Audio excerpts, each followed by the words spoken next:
Hi everybody, I'm Pacific Northwest Bigfoot researcher Josh Moss, and this is episode 3 of Squatchin with Josh.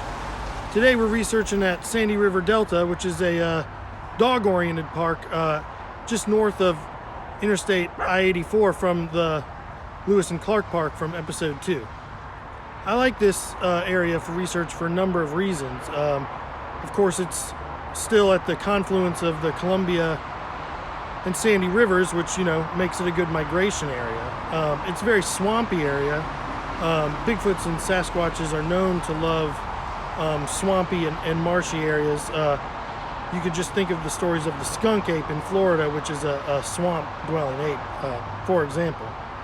It's also, I believe, to be a highly energetic area, a possibility of many portals here due to the fact that there's many large power lines in the area. Now, just to be on the safe side, in case Bigfoots and Sasquatches are in fact the Nephilim of Genesis from the Bible, I have gotten my credentials of ministry, you can see here, so that if I am harassed or put upon by any kind of demonic forces, I can hopefully cast them out in the name of Jesus or God.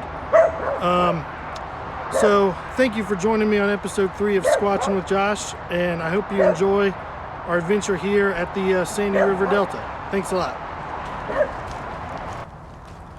Luckily, Pep was able to join us on today's investigation. Her paw injury has healed, and hopefully she can help us sniff out any Sasquatch nests or dens that might be located in this park.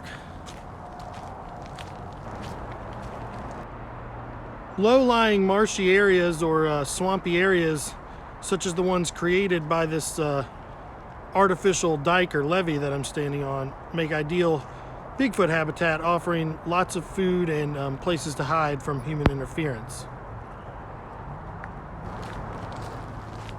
Like most Bigfoot researchers roughly my age, I was first interested in Bigfoot because of the classic TV show In Search Of, which was hosted by Leonard Nimoy of Spock fame. But from there, it was a short trip to reading books by classic researchers such as Rene Dahinden, John Green, and Grover Krantz. However, I believe many or most Bigfoot researchers would share the opinion with me that the most compelling and the most classic piece of Bigfoot evidence out there is the incomparable of the 1967 Patterson-Gimlin film, the couple minutes of footage that still is pretty captivating, pretty hard to debunk that indelible image of what's come to be known as Patty walking across that drainage there in Bluff Creek, California. And for me, that image is basically seared into my mind, and that's what keeps me out hiking with a purpose, to hopefully have an experience like that of my own and commune with these mystical beings. Deep in the park, kind of close to the river, I found a classic tree break. It's a little inaccessible to measure, but it appears to be roughly 8 feet off the ground, and if I had to eyeball it, I'd say the branch was about 3 inches thick. Again, much too thick to probably be broken by regular human strength. These kind of berry thickets serve a double purpose for Bigfoots and Sasquatches. They're both a food source and a source of shelter and cover. As you can see right here, there's a game trail going into the thicket that no human could easily navigate, but for a Sasquatch who's completely at home in the forest environment, it would be walk in the park, to coin a phrase. Well, you can see behind me another significant tree break in a very thick branch. Again, it's too high for me to really even access it to measure, but the frequency of tree branches here as I approach the Sandy River is really indicating to me that this is not only a migration route, but that this area right here could even be a sort of hub or stop on the migration route. And to me, that makes a lot of sense, as it would be a food source and a marshy area that Bigfoots would feel comfortable in. But it's interesting because it also ties into the high energy levels at this area, brought on by the existence of the large power lines that crisscross this area, and the fact that there's an airport extremely close by, and the radar signals from all the equipment there could also contribute to the high level of energetic and magnetic frequencies that converge at this point. All these factors could bring the Sasquatches here, whether they're natural,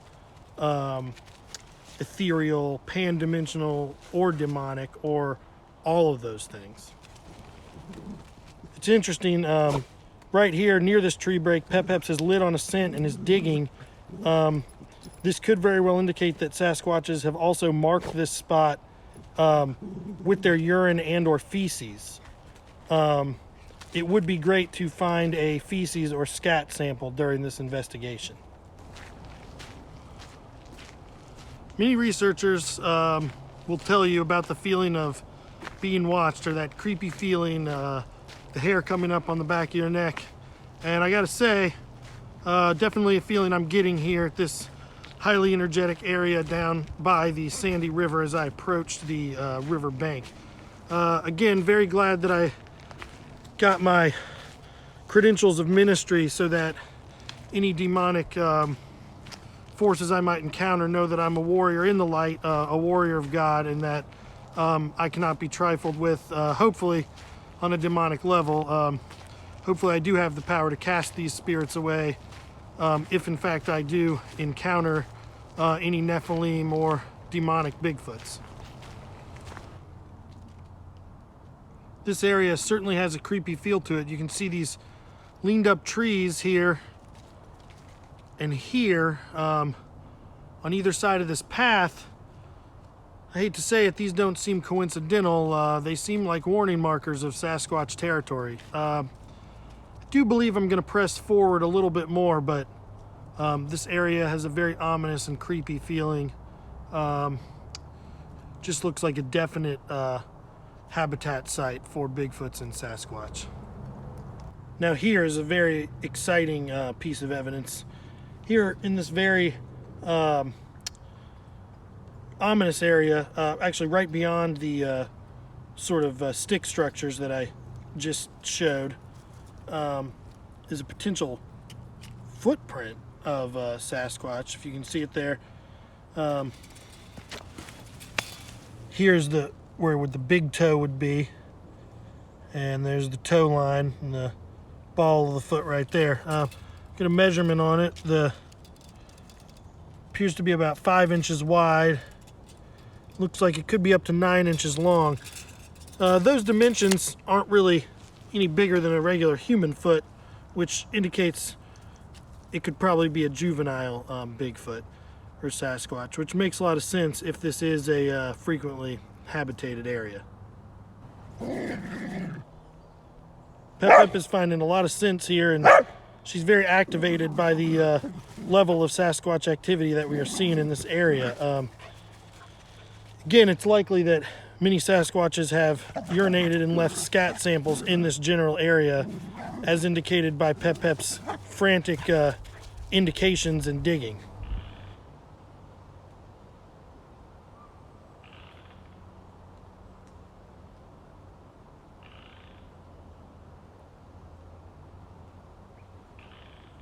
If you listen carefully, you'll hear this very interesting croaky bird song.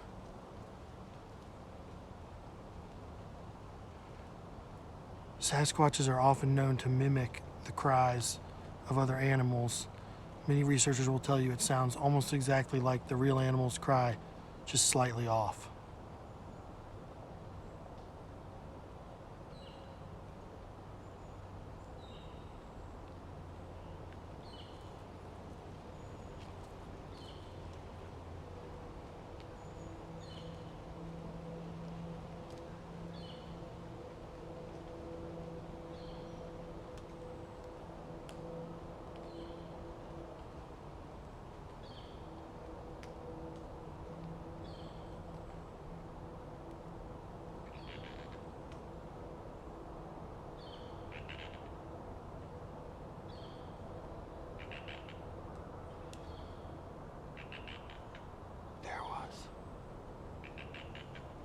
behind me now.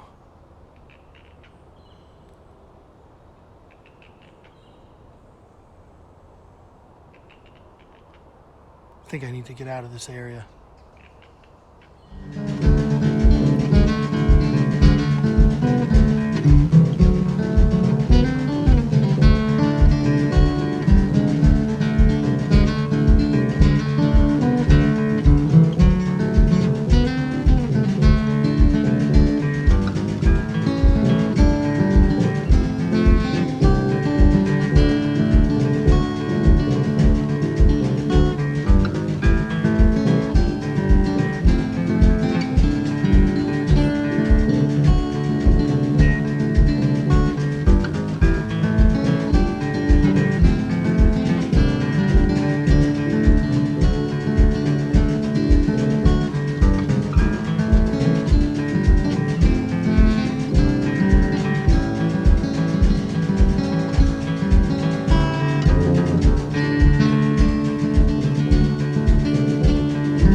I don't know if it would be worthwhile to film them all, but this area is completely loaded with tree breaks, which most researchers will tell you is a traditional Bigfoot territory marker. All of them have been basically higher than I can access to measure the dimensions of the branch in question or the tree in question,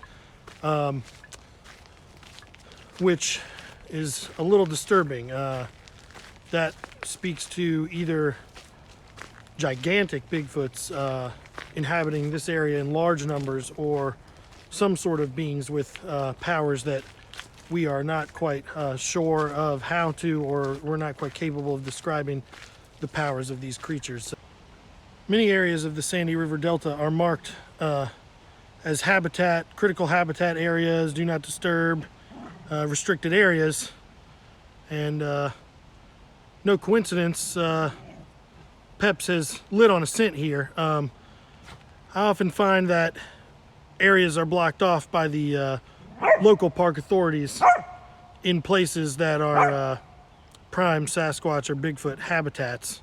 Pep has surely found that there might be some Bigfoot scenting behaviors afoot right here in this critical habitat area.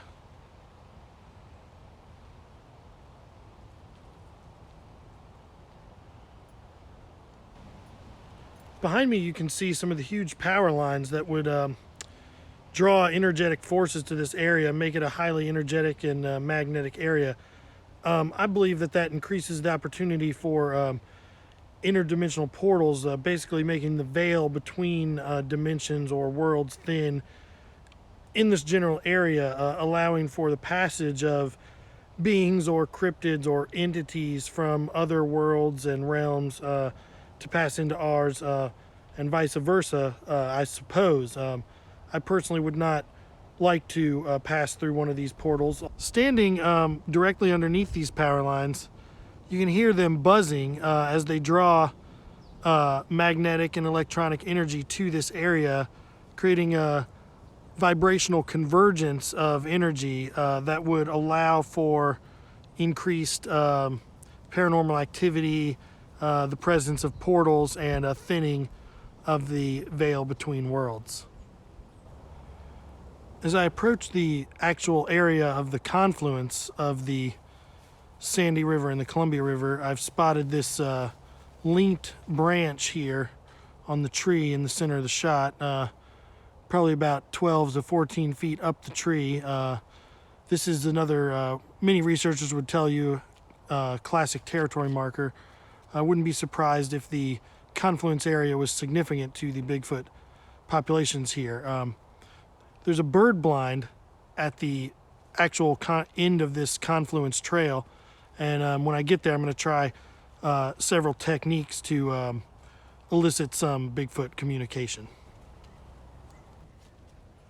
In the distance you can see the confluence of the Columbia River and the Sandy River.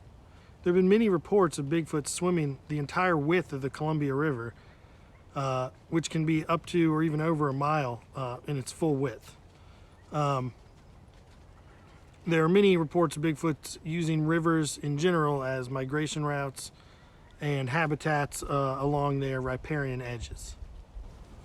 Okay, I'm at the bird blind at the confluence area. This should provide me some cover while I try to engage a couple techniques to catch the attention of any local Sasquatch in this marshy area.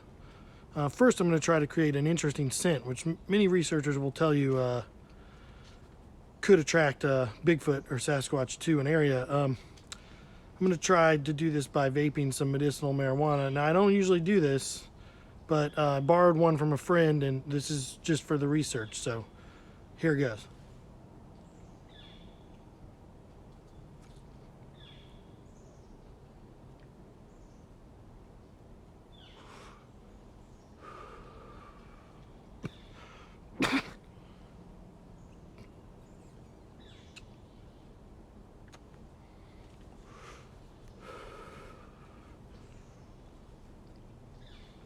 I think that should be enough medicinal marijuana to catch the attention of a local Bigfoot. And now I will throw a couple calls out. Here goes.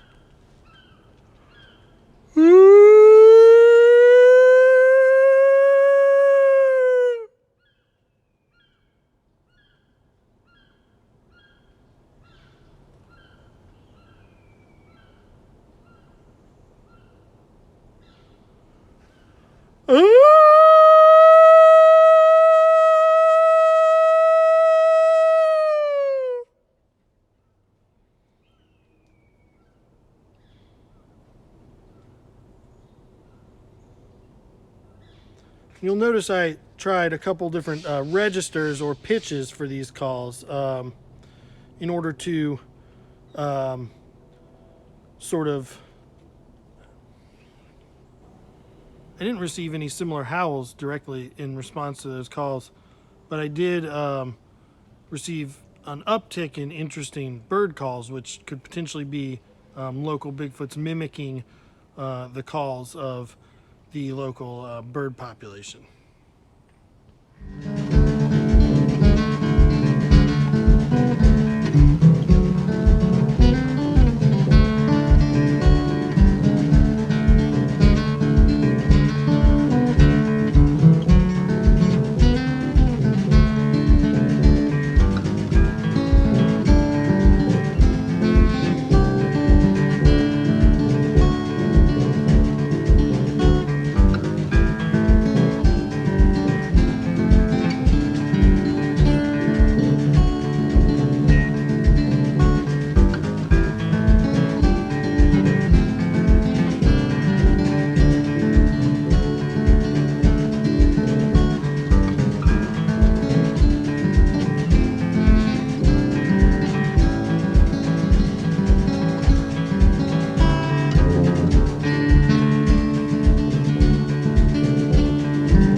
Walking through a remote and rarely used area of the park, and this whole trail, this grassy area, appears to be a large bed down spot, much like I observed up at Powell Butte Nature Park.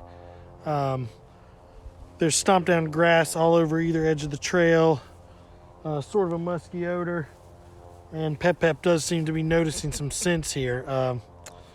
Pretty exciting evidence in a remote part of the park. Thank you for joining me here on episode 3 of Squatchin with Josh in the Sandy River Delta. Oh, well, thanks again for joining us here at the Sandy River Delta for episode 3 of Squatchin with Josh. I think that this area has a very good research potential based on the evidence that we found, footprints, stick structures, and tree breaks, and the sense that Pep found, and the high vibrational energies caused by the confluence of two powerful bodies of water and the industrial power lines and airport technology that is located nearby the area. I think this area has good further research potential, and I'd like to come back again, although it might not be next week. Thanks again for joining me. Josh Moss, Pacific Northwest Bigfoot researcher, signing out.